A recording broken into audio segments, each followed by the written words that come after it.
Bonjour chers auditeurs, vous écoutez la Radio Internationale. Déclaration de Budapest, contribution à l'unité des organisations des États turcs. La déclaration a été signée lors du sommet informel des chefs d'État de l'Organisation des États turcs qui s'est tenu le 21 mai dans la capitale hongroise, Budapest. La déclaration signée par les dirigeants comprend 71 points. Soulignant les contributions significatives des peuples turcs à la civilisation mondiale à travers l'histoire, y compris leur héritage durable dans la formation culturelle et politique de l'Europe et de l'Asie, et le rôle important des États turcs dans l'influence du progrès politique, économique et social moderne dans le monde, ainsi que sur la paix et la sécurité régionale et mondiale, les chefs d'État ont réaffirmé l'engagement indéfectible de l'Organisation des États turcs envers les principes, les objectifs et l'esprit de l'accord historique de Nakhichevan qui a jeté les bases institutionnelles de l'organisation. Appréciant les réalisations politiques, économiques, écologiques, sociales et culturelles des États turcs qui ont accru leur rôle dans la région et au-delà, les présidents ont reconnu la Charte mondiale turque comme l'expression principale de la culture, des traditions, de la langue et de l'histoire commune des peuples turcs et comme un cadre unificateur pour renforcer leur identité turque commune. Les partis expriment leur détermination à renforcer davantage la solidarité, la coopération et la coordination dans tous les domaines, en tirant parti du grand potentiel et des opportunités entre les États turcs. L'importance de prévenir toute action et menace visant à porter atteinte à l'unité et à la solidarité des États membres est soulignée. Les membres de l'organisation réaffirment leur engagement à poursuivre leurs efforts conjoints dans la lutte contre le terrorisme et toutes les formes de criminalité transnationale organisée, de financement du terrorisme et de cybercriminalité qui constituent des menaces et des défis pour la paix et la sécurité dans la région. Le succès du processus de Bakou, en tant qu'initiative pionnière dans la promotion du dialogue interculturel à l'échelle mondiale, est hautement apprécié. Et l'Azerbaïdjan est félicité pour son leadership continu dans cette direction. Et un soutien est exprimé pour l'organisation du 7e Forum mondial sur le dialogue interculturel qui se tiendra en 2026. La proposition d'augmenter considérablement le budget du secrétariat de l'Organisation des États turcs est soutenue à l'importance de démarrer les activités du projet du Fonds d'investissement turc, créé en tant que première institution financière commune de l'Organisation des États turcs. Les réalisations pionnières des programmes d'échange dans le domaine de la jeunesse et des sports dans le cadre de l'Organisation des États turcs, ainsi que la déclaration de la ville d'Aktaou au Kazakhstan comme capitale culturelle du monde turc pour 2025 à l'initiative de Turksoy sont appréciées. Dans le même temps, la demande d'adhésion de l'Ouzbékistan à la Fondation pour la culture et le patrimoine turc est soutenue. Exprimant l'essence transculturelle de Nowruz, qui agit comme un pont entre les cultures et un symbole de valeurs universelles, la détermination de transmettre la profonde richesse de la culture turque et les valeurs communes des peuples turcs aux générations futures est une fois de plus soulignée.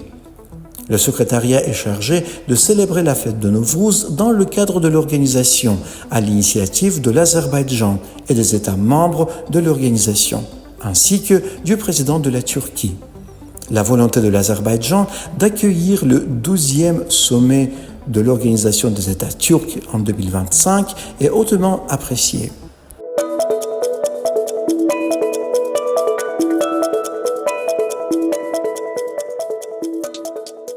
Chers auditeurs, vous écoutez la Radio Internationale. Nous sommes convaincus que les Azerbaïdjanais de l'Ouest retourneront dans leur patrie en toute sécurité et dans la dignité. Une conférence internationale sur le thème « Le retour à l'Azerbaïdjan occidental comme condition importante pour la suprématie des droits de l'homme » s'est tenue à Ankara, en Turquie. La conférence a réuni environ 250 participants d'Azerbaïdjan et de Turquie, dont des membres de la Grande Assemblée nationale turque, des représentants d'institutions étatiques, des recteurs d'universités, des scientifiques et des hommes d'affaires, des représentants d'organisations non gouvernementales et des médias. un film produit par la télévision d'Azerbaïdjan occidental sur les réalités de l'Azerbaïdjan occidental, les activités de la communauté d'Azerbaïdjan occidental et le retour digne des Azerbaïdjanais occidentaux a été projeté lors de l'événement. Discours du président de la République d'Azerbaïdjan, Ilham Aliyev, aux participants de la conférence. Le discours a été lu par Adalet Valiyev, chef du département de l'administration présidentielle de la République de l'Azerbaïdjan. Dans son discours, M. le Président a souhaité la bienvenue aux participants à la conférence et a exprimé sa gratitude à la République amie et fraternelle de Turquie pour avoir accueilli cet événement important. Le chef de l'État a souligné avec regret que des millions de personnes sont déplacées de leur pays d'origine et vivent comme réfugiés en raison de conflits armés, de la discrimination raciale. En particulier, pendant et après la Première Guerre mondiale, le radicalisme et l'extrémisme arménien ont soumis le peuple azerbaïdjanais à des difficultés sans précédent, à la suite desquelles des centaines de milliers de nos compatriotes ont été expulsés de force de leurs terres ancestrales et soumis à des meurtres de masse et à des massacres. En Azerbaïdjan occidental, Arménie, un nettoyage ethnique systématique et total a été mené en 1918, 1921, 1948, 1953 et 1987, 1991. Et ainsi, pas un seul Azerbaïdjanais n'est resté en Arménie. Ce nettoyage ethnique, en plus d'être une grande tragédie humanitaire, a également servi le but géographique néfaste de couper la connexion terrestre de la partie principale de l'Azerbaïdjan avec sa partie intégrante, le Nakhchivan, en prenant le Zangezur occidental à l'Azerbaïdjan et en le donnant à l'Arménie en 1920. L'Arménie a détruit le riche patrimoine culturel des Azerbaïdjanais qui vivaient en Azerbaïdjan occidental depuis des millénaires, notamment d'anciennes colonies, des mosquées, des sanctuaires et des cimetières. Ces mesures destructrices de l'Arménie visent à effacer les traces du peuple azerbaïdjanais sur ces territoires et à réécrire l'histoire de la région. La glorieuse victoire dans la guerre patriotique de 2020, le rétablissement complet de notre souveraineté en 2023, la reconstruction actuelle de la région de Karabakh et du Zangezur oriental, ainsi que le retour des anciens déplacés internes dans leur foyer ont également suscité un grand enthousiasme parmi les Azerbaïdjanais occidentaux et leur ont permis d'agir de manière plus organisée. La question de l'Azerbaïdjan occidental est déjà inscrite à l'ordre du jour international. Les initiatives pacifiques de la communauté de l'Azerbaïdjan occidental, conformes au droit international, sont louables et soutenues par la communauté internationale. Assurer le retour sûr, digne et pacifique des Azerbaïdjanais occidentaux sur leurs terres ancestrales en Arménie est une condition essentielle à l'instauration de la paix, des droits de l'homme et de la réconciliation dans la région.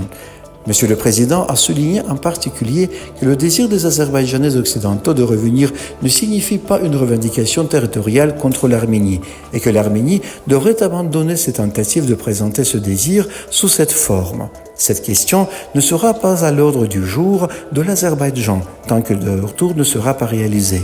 Bien entendu, les Azerbaïdjanais de l'Ouest qui retourneront dans leur pays d'origine doivent également bénéficier de garanties de sécurité.